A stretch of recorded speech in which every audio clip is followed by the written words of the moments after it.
जितनी करप्शन है, जितना अन्याय है, मतलब जहां भी आप देखिए इतना भ्रष्टाचार है, इतनी मिलावट है, इतनी बेईमानी है, धोखाधड़ी है, चारों तरफ हाहाकार है। जैसे मुझे गुरु पिता ओमकारा जी महाराज ने काफी पहले 2018 में 2019 में मुझे ये संदेश दिया था कि बेटा बहुत भयानक टाइम आ रहा है, चाहे वो कोरोना था, चाहे ओमिक्रॉन था, ये जो कुछ भी हम देख रहे हैं, लॉकडाउन, मास्क, सोशल डिस्टेंसिंग, लोगों की मौतें, लोगों को हार्ट अटैक्स हो रहे हैं, silent heart attacks, brain strokes हो रहे हैं, बहुत सारे बच्चे मर गए, मुंबई में उनकी डेथ हो गई, जवान बच्चे, बहुत सारे एथलीट मर गए, बहुत सारे अच्छी बॉडी वाले लड़के, हमारी इंडस्ट्री के लोग गुजर गए। जो सेंसिटिव लोग हैं, जो भक्त लोग हैं, जो पूजा पाठ करने वाले लोग हैं, जो ईश्वर को मानने वाले लोग हैं, वो बड़े विचलित रहते हैं, परेशान रहते हैं, व्याकुल रहते हैं, और कई लोग बहुत डरे रहते हैं, भयभीत रहते हैं। अब ये अपनी अवस्था की बात है, मौत का आपको भय नहीं रहेगा, मौत का इंतजार रहेगा, ऐसा मैं अक्सर कहता रहा हूं। अब जो भयानक स्थितियां आने वाली हैं उसके बारे में भी हमें यकीन नहीं आता है, लेकिन जब आ जाएंगी तब हो सकता धीरे धीरे हमको यकीन आए। तो ये परिस्थितियां क्यों हैं? कई लोग ऐसे सवाल भी उठाते हैं, क्या ईश्वर को ये दिखाई नहीं देता है? ईश्वर इतने निर्दयी कैसे हो सकते हैं? इतने दुष्ट लोग लगे हुए हैं तबाह करने कि अल्लाह ताला अगर तू मुझे बादशाह बना दे तो मैं इतना जुल्म करूंगा लोगों पर, न कभी किसने सुना होगा, न कहीं पढ़ा होगा। तो तमाम लोग मेरे पास आते हैं और कहते हैं कि भाई थोड़ा बहुत तो लिहाज करो यार, थोड़ी बहुत तो रियायत करो, थोड़ा तो रहम करो भाई, तुम तो बिल्कुल ही हद किए दे रहे हो। तो मैं वही संदेश लेके आया हूं तुम्हारे पास के इतना जुल्म मत ठाओ। तो कहने लगा फिर अल्लाह ताला ने मुझे बादशाह बनाया, तुझे नहीं बनाया, इसका क्या मतलब है? जो हो रहा है इस वक्त, जो घट रहा है और आने वाले वक्त में जो घटेगा वो उसके हुक्म से घट रहा है। ऐसा हो नहीं सकता कि इस सृष्टि में, इस कायनात में जिसका वो अकेला मालिक है, कोई कुछ और कर जाए उसके हुक्म के बगैर। ये उसके हुक्म की तामील हो रही है, उसकी हुक्म अदूली कोई कर ही नहीं सकता।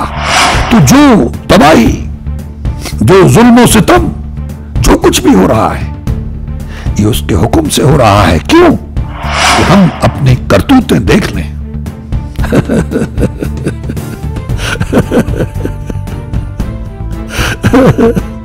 हम अपने अमाल की तरफ देखें, हम अपनी करतूतों की तरफ देखें, हमारे कर्तव्य देखो, हमारे कर्म देखो, हम करते क्या है, किसको याद है वो अल्लाह, किसको याद है वो मौला, किसको याद है वो ईश्वर भगवान वाहिगुरु गॉड।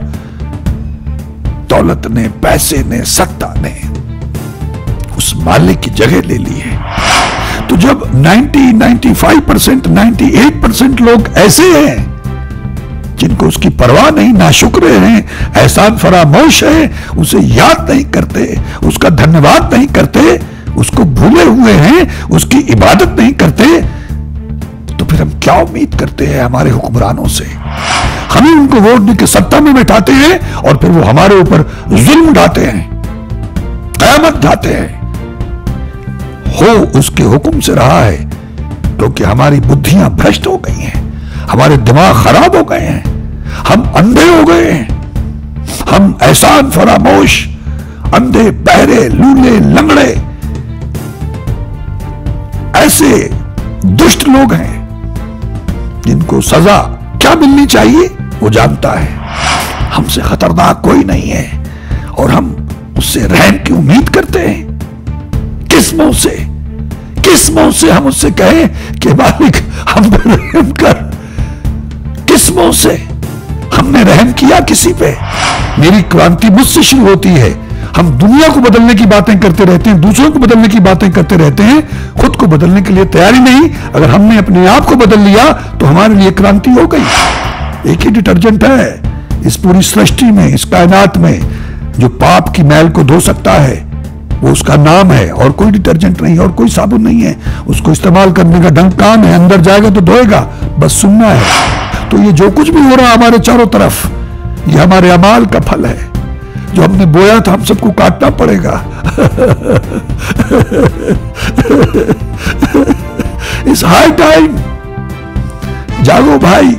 मंगल ढिल्लोन चैनल एक ऐसा चैनल जो आपका जीवन बदल सकता है, जैसे अब तक बहुतों का जीवन बदल चुका है। मंगल ढिल्लोन चैनल। नमस्कार, आदाब, सत श्री अकाल। धन गुरु नानक, धन निरंकार, धन गुरु रामदास जी महाराज, धन गुरु ग्रंथ साहिब जी महाराज, धन गुरु गोबिंद सिंह जी महाराज, धन बाबा श्री चंद जी महाराज, धन गुरु पिता ओमकारा जी महाराज, धन सभी धर्मों के संत, महापुरुष, देवी देवता, अवतार, पीर, पैगंबर और प्रॉफिट साहिबान।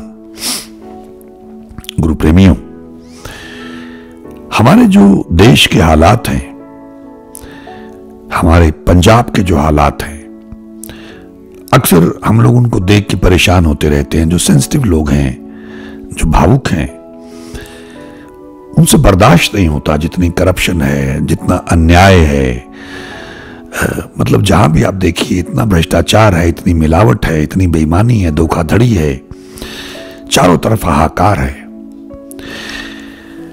अभी जैसे मुझे गुरु पिता ओमकारा जी महाराज ने काफी पहले 2018 में, 2019 में मुझे ये संदेश दिया था कि बेटा बहुत भयानक टाइम आ रहा है, बहुत भयानक समय आ रहा है। मैं समझ नहीं पाया था कि कैसे भयानक समय आ रहा है। फिर कुछ और महापुरुषों से मुझे जानकारी मिली और कुछ और लोग जो भविष्यवेता हैं, उनकी भविष्यवाणियां सुनने को मिली कि बहुत भयानक टाइम आ रहा है। कुछ एस्ट्रोलॉजर्स एस्ट्रोलॉजिकली ये बता रहे हैं कि ऐसे ऐसे ग्रह आ रहे, समुद्र मंथन होगा और भयानक टाइम आ रहा है। परिस्थितियां हम लोग देख ही रहे हैं चारों तरफ, चाहे वो कोरोना था, चाहे ओमिक्रॉन था, ये जो कुछ भी हम देख रहे हैं, लॉकडाउन, मास्क, सोशल डिस्टेंसिंग, लोगों की मौतें, लोगों को हार्ट अटैक्स हो रहे हैं, silent heart attacks, brain strokes हो रहे हैं। फिर ये कहा गया कि इससे ये ब्लड क्लॉटिंग होती है जो वैक्सीन लगाएगी उससे, लेकिन सरकार सुनने को तैयार नहीं है। फिर बच्चों के लगाने लग गए, फिर बहुत सारे बच्चे मर गए, मुंबई में उनकी डेथ हो गई, जवान बच्चे, बहुत सारे एथलीट मर गए, बहुत सारे अच्छी बॉडी वाले लड़के, हमारी इंडस्ट्री के लोग गुजर गए, बाहर भी बहुत लोगों की मौतें हुई हैं।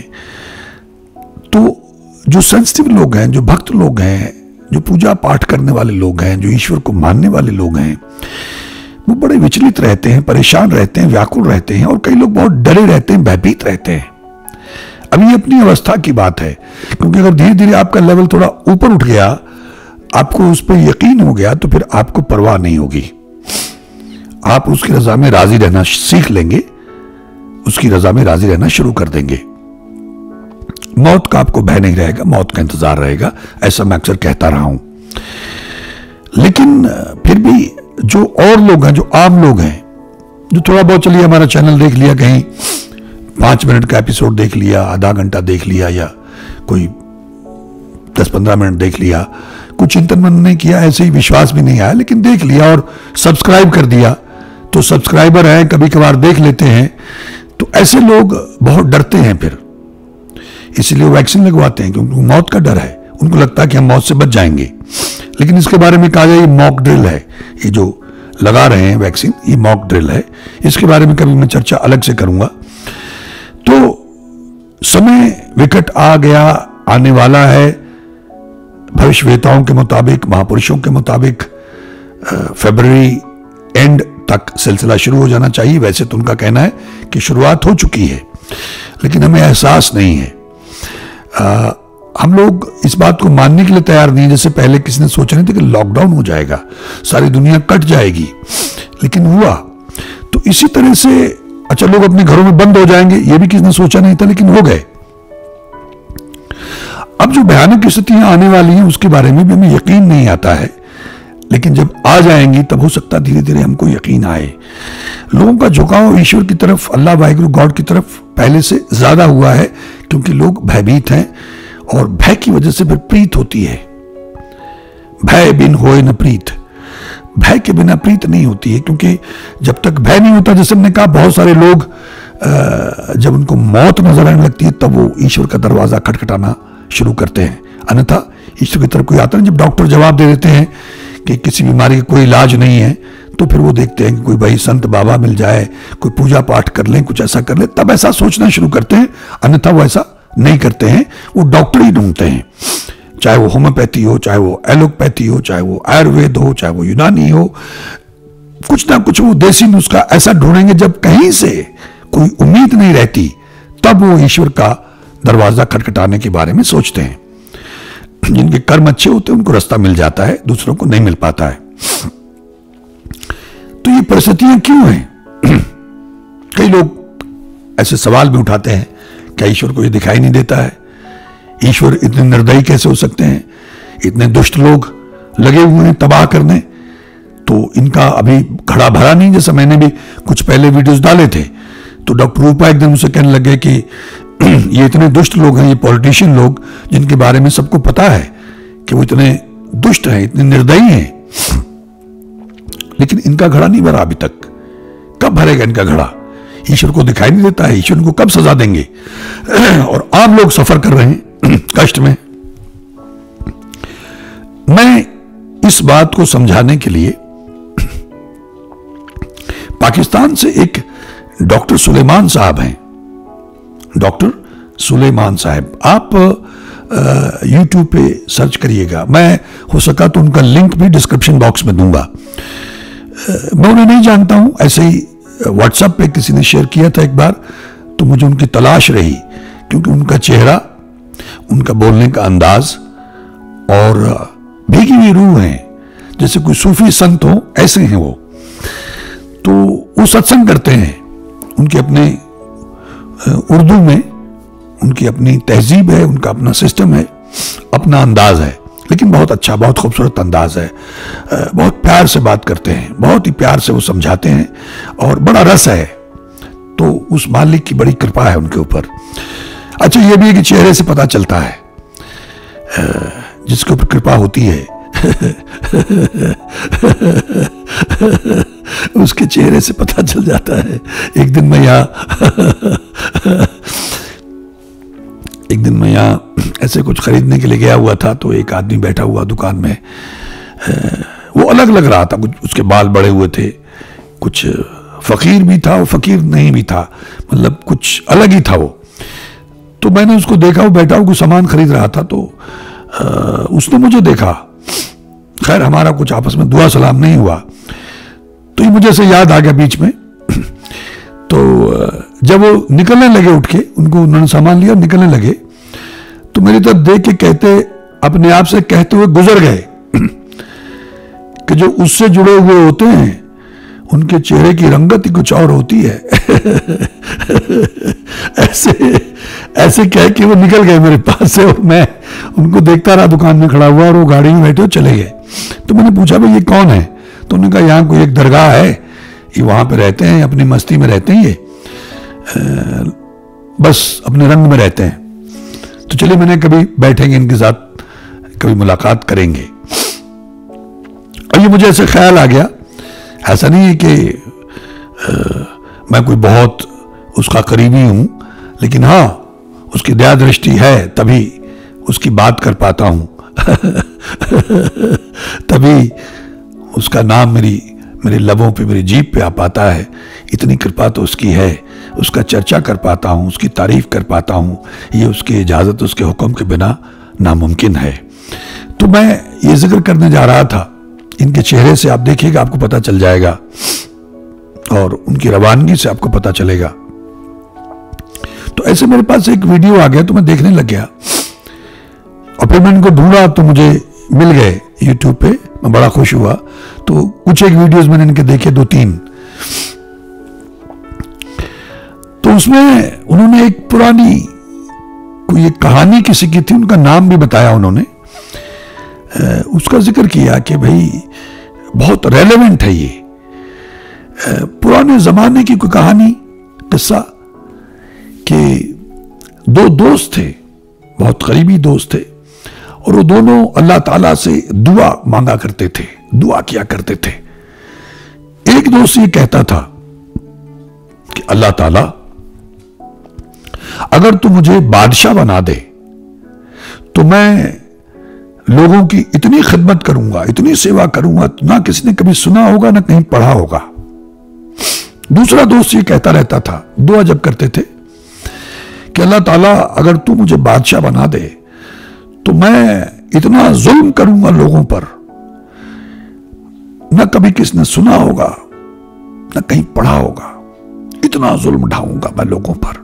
तो ये दोनों दोस्त दुआ करते थे।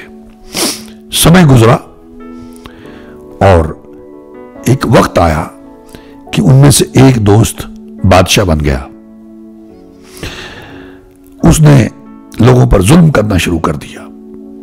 निहायत निर्दयी बादशाह, जालिम बादशाह। और उसने ऐसा जुल्म ढाना शुरू किया कि लोग त्राहिमाम करने लग गए। तौबा तौबा, चारों तरफ हाय तौबा मच गई। तो लोगों को मालूम था जिनको कि वो बादशाह इस आदमी का दोस्त है, तो उसके दोस्त के पास गए और उससे कहा, भाई तुम्हारा ये दोस्त था, तुम यार इसको समझाओ, थोड़ी बहुत तो रियायत करे, थोड़ा तो रहम करे, ये तो बिल्कुल ही हद किए दे रहा है, कोई कसर ही नहीं छोड़ रहा है। लोगों को थोड़ा बहुत तो जिंदा रहने का मौका तो दे ना, सांस लेने का मौका तो दे। तो उस दोस्त ने कहा कि भाई जब इतने लोग कह रहे हैं तो मैं कोशिश करके देखता हूं। वो अपने दोस्त से मिलने गया और उसने जाके उससे गुजारिश की कि भाई लोग बहुत वो जानते हैं कि मैं तुम्हारा दोस्त रहा हूं, तो तमाम लोग मेरे पास आते हैं और कहते हैं कि भाई थोड़ा बहुत तो लिहाज करो यार, थोड़ी बहुत तो रियायत करो, थोड़ा तो रहम करो भाई, तुम तो बिल्कुल ही हद किए दे रहे हो। तो मैं वही संदेश लेके आया हूं तुम्हारे पास के इतना जुल्म मत ढाओ। तो उस बादशाह ने ये कहा उसके दोस्त ने अपने दोस्त से कि भाई तुझे याद है कि हम दोनों दुआ किया करते थे अल्लाह ताला से, उस मालिक से, उस वाहिगुरु से, उस परवरदिगार से। तुम क्या दुआ करते थे और मैं क्या दुआ करता था, तुम्हें याद है? तो उसने कहा मुझे याद है। तो कहने लगा फिर अल्लाह ताला ने मुझे बादशाह बनाया, तुझे नहीं बनाया। इसका क्या मतलब है? इसका मतलब है कि अल्लाह ताला ये चाहते हैं कि लोगों पे जुल्म ढाया जाए। ये उस मालिक के हुक्म में हो रहा है, उसके हुक्म से ही मैं जुल्म ढा रहा हूं। अगर वो चाहते कि लोगों की खिदमत की जाए, लोगों की मदद की जाए, तो फिर तुझे बादशाह बना देते। मैं ये सुन के बहुत हंसा। मैंने अपने एक दो दोस्तों से भी ये शेयर किया फोन पे, तो हम लोग बहुत हंसे। जो हो रहा है इस वक्त, जो घट रहा है और आने वाले वक्त में जो घटेगा, वो उसके हुक्म से घट रहा है। ऐसा हो नहीं सकता कि इस सृष्टि में, इस कायनात में, जिसका वो अकेला मालिक है, कोई कुछ और कर जाए उसके हुक्म के बगैर। ये उसके हुक्म की तामील हो रही है। उसकी हुक्म उदूली कोई कर ही नहीं सकता। किसी की मजाल है कि उस मालिक की हुक्म उदूली कर जाए, उसके हुक्म के खिलाफ चला जाए? तो जो तबाही, जो जुल्म सितम, जो कुछ भी हो रहा है, ये उसके हुक्म से हो रहा है। क्यों? क्योंकि हम अपनी करतूतें देख लें।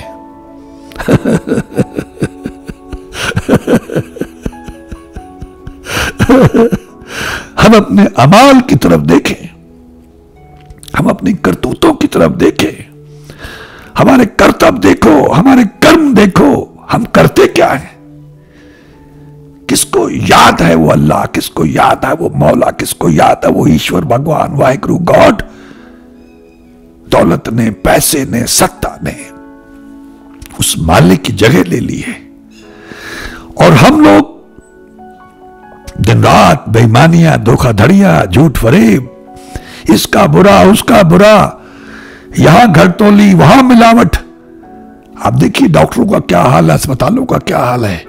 मैं नहीं कहता हूं कि 100% ऐसे हैं, लेकिन 90% तो लोग ऐसे ही हैं। ज्यादातर लोगों का यही हाल है। कहीं कहीं कुछ लोग होंगे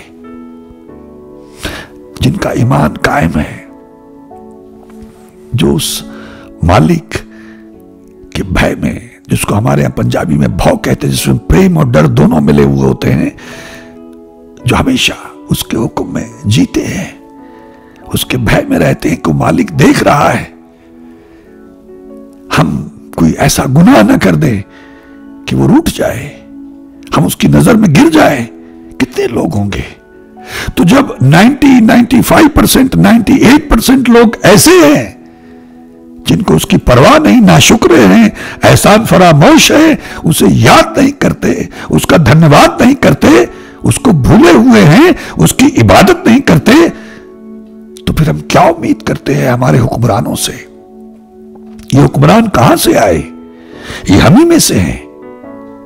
जो आज हमारे हुक्मरान हैं, कल वो कौन थे? हम ही लोगों ने उनको वोट देके उनको जिताया है।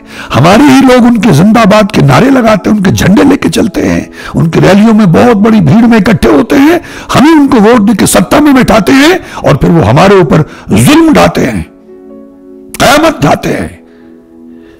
हो उसके हुक्म से रहा है, क्योंकि हमारी बुद्धियां भ्रष्ट हो गई हैं, हमारे दिमाग खराब हो गए हैं, हम अंधे हो गए हैं, हम एहसान फरामोश, अंधे, बहरे, लूले, लंगड़े, ऐसे दुष्ट लोग हैं जिनको सजा क्या मिलनी चाहिए वो जानता है और उसी के हिसाब से वो उनको सजा दे रहा है। बचाओ आए तौबा, कोई फर्क नहीं पड़ने वाला। इसलिए नेक बनो, तौबा करो, माफिया मांगो, उसकी शरण में जाओ, नाक रगड़ के माफिया मांगो, जो मैं बार बार कहता रहता हूं।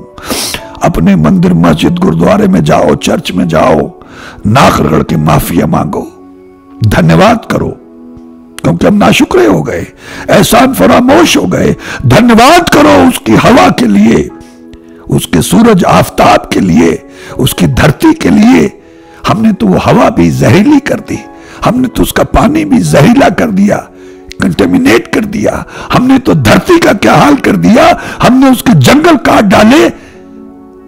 हम सबसे खतरनाक प्राणी हैं इस संसार में, इस धरती के ऊपर इंसान से ज्यादा खतरनाक यहां कुछ नहीं है। हमने तो जो खूंखार जानवर थे उनको भी पिंजरों में बंद कर लिया, उनकी भी खाल बेचनी शुरू कर दी, उनकी हड्डियां बेचनी शुरू कर दी। हम तो सांपों को मार के खा जाते हैं, उनका जहर बेचते। चाइना में देखिए, सांपों के फार्म बना, उनका जहर बेचते हैं। हमसे खतरनाक कोई नहीं है और हम उससे रहम की उम्मीद करते हैं। किस मुंह से, किस मुंह से हम उससे कहें कि मालिक हम पर रहम कर? किस मुंह से?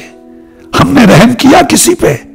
हम तो अपने पड़ोसी पर रहम नहीं करते हैं, हम किसी जानवर पर रहम नहीं करते हैं, हम किसी भिखमंगे पर रहम नहीं करते हैं। 98% लोग होंगे, 1-2% लोग, जैसा कि लोग कह रहे हैं, महापुरुष कह रहे हैं कि वो 1-2% ही शायद बचे। जैसा हमारे पुराने बुजुर्ग कहते थे कि 12-12 कोस पे दिया जलेगा, ऐसा महापुरुषों का फरमान है।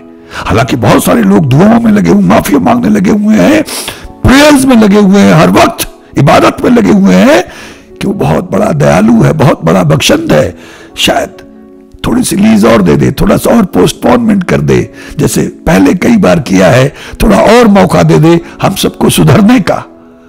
लेकिन हम कहां सुधरते हैं?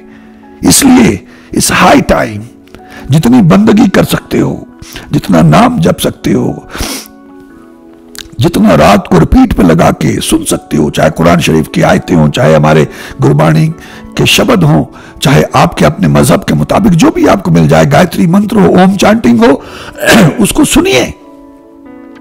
अपने अचेतन को सुनने दीजिए, सबकॉन्शियस को। वो रात को जागता है, रिपीट पे लगा के सोइए।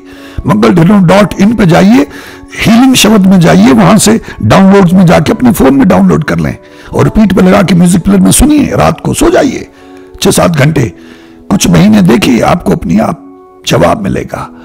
दया करिए, झूठों का साथ छोड़िए, बेईमानों का साथ छोड़िए, भ्रष्टाचार बंद करिए, रिश्वतखोरी बंद करिए, बेईमानी की कमाई मत लाइए अपने घर में। दया करिए, जीवों पे दया करिए, गौशाला में जाके सेवा करिए, माफिया मांगिए, धन्यवाद करके नाक रगड़िए जाके मालिक के सामने। कहीं भी नाक रगड़ लेना तुम, वो हर जगह विराजमान है। अपने घर में, अपने बिस्तर पे नाक रगड़ना शुरू कर दो उठते ही, अपने आंगन में, वो हर जगह विराजमान है। उसके बिना कुछ भी नहीं है। माफिया मांगिए, धन्यवाद करिए, प्रायश्चित करिए, रिपेंटेंस, तभी छुटकारा मिलेगा। और वो सुनिए ईश्वर के, अल्लाह वाहिगुरु गॉड के नाम को कानों के जरिए अंदर जाता है, जो आपकी रूह में, आपकी आत्मा में जो मैल हमने जन्मों जन्मों का इकट्ठा किया अपने अमाल का, उसको धोएगा।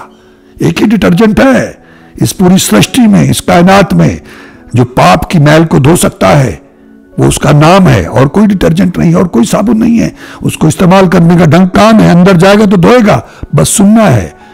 कहीं जाओ तो आंखें बंद करके सुनो, कान में लगा के सुनो, आंखें बंद करके रात को रिपीट पे लगाओ, देखो धीरे धीरे कैसे जीवन बदलेगा। तो ये जो कुछ भी हो रहा है हमारे चारों तरफ, ये हमारे अमाल का फल है। जो हमने बोया था हम सबको काटना पड़ेगा। इट्स हाई टाइम, जागो भाई। और कितना इंतजार करोगे? किस बात का इंतजार कर रहे हो? ये सारे संकेत है हमारे चारों तरफ, घेरा पड़ चुका है। उधर वर्ल्ड वॉर की तैयारियां शुरू है। ये हम सबको मालूम है कि यूक्रेन क्या हो रहा है, रशिया क्या कर रहा है, अमेरिका क्या कह रहा है, नाटो क्या कह रहा है, ये सब हमारे सामने है। चाइना क्या कह रहा है। तो संभावनाएं तो हैं, विकट हैं। पूरे संसार में क्या होगा। और जो मौसम बिगड़ रहे हैं, जो हम लोगों ने बिगाड़ दिए, जंगल काट काट के, जानवरों को मार मार के, इकोलॉजिकल सिस्टम बिगाड़ दिया, पर्यावरण को बिगाड़ दिया, हमारी नहरों का, हमारी नदियों का क्या हाल कर दिया हम लोगों ने, उसका खामियाजा किसको भुगतना होगा? हम सबको भुगतना होगा। तो हर आदमी की जिम्मेदारी है, जहां भी तुम हो, पौधे लगाना शुरू करो जितने तुम लगा सकते हो, सफाई का ध्यान रखो। जो भी गलत हमने किया है हमको उसे रेक्टिफाई करना होगा। और मैं अक्सर ये कहता रहता हूं कि क्रांति, अगर मैंने अपने आप को बदल लिया तो मेरे लिए वो रेवोल्यूशन है। मेरी क्रांति मुझसे शुरू होती है। हम दुनिया को बदलने की बातें करते रहते हैं, दूसरों को बदलने की बातें करते रहते हैं, खुद को बदलने के लिए तैयारी नहीं। अगर हमने अपने आप को बदल लिया तो हमारे लिए क्रांति हो गई। तो मेरा रेवोल्यूशन मुझसे शुरू होता है। अपने आप से वादा करो, अपने रूटीन को चेंज करो, अपने आप को रूहानियत के रंग में रंगो, ईश्वर का, अल्लाह वाहिगुरु गॉड का नाम जपो, सुनो, गाओ, माफिया मांगो, धन्यवाद करो, नाखड़ के माफिया मांगो, सेवा करो, दया करो, रात को रिपीट पर लगा के सो। ये 5-7 विधियां हैं जो मैं पहले 5-7 डिवाइन कैप्सूल और 10 डिवाइन कैप्सूल के नाम से डाल चुका हूं। ये आप करके देखिए, आपको राहत मिलेगी। जो लोग बहुत परेशान हैं, बेचारे बहुत दुखी हैं, वो कहते हैं बड़ी देर से लगे हुए हैं लेकिन कोई जवाब नहीं मिल रहा है। हो सकता है आपने पाप बहुत देर तक, बहुत लंबे समय तक किए हों। जब तक वो पाप धुल नहीं जाएंगे, धोने का तरीका यही है जो मैं बार बार बताता रहता हूं, जब तक वो धुल नहीं जाएंगे आपको राहत नहीं मिलेगी। नाम तो आपको प्रोटेक्शन देगा, सहारा देगा, हौसला देगा, हिम्मत देगा, कुव्वत देगा, शक्ति देगा, ताकि आप उस सजा को भुगत सके, उसमें से गुजर सकें। लेकिन जैसे जैसे गुजरेंगे और आपके पाप आप रोएंगे, उसके वैराग्य में, उसकी याद में, उन आंसुओं से धुलेगा, अंदर जाएगा, धोएगा, कुछ आप भुगतेंगे, धीरे धीरे आपको राहत मिलनी शुरू हो जाएगी। मैं उम्मीद करता हूं कुछ मित्रों की बात पकड़ में आई होगी और वो इसका अनुसरण करते हुए इससे भरपूर लाभ उठाने का प्रयास करेंगे। आप सबका बहुत बहुत धन्यवाद। ईश्वर हम सबका भला करे। नमस्कार, जय हिंद, जय भारत। धन गुरु नानक, धन निरंकार, धन गुरु रामदास जी महाराज, धन गुरु गोबिंद सिंह जी महाराज, धन गुरु ग्रंथ साहिब जी महाराज, धन बाबा श्री चंद जी महाराज, धन गुरु पिता ओमकारा जी महाराज, धन सभी धर्मों के संत, महापुरुष, देवी देवता, अवतार, पीर, पैगंबर और प्रॉफिट साहिबान। मंगल ढिल्लोन चैनल एक ऐसा चैनल जो आपका जीवन बदल सकता है, जैसे अब तक बहुतों का जीवन बदल चुका है। मंगल ढिल्लोन चैनल।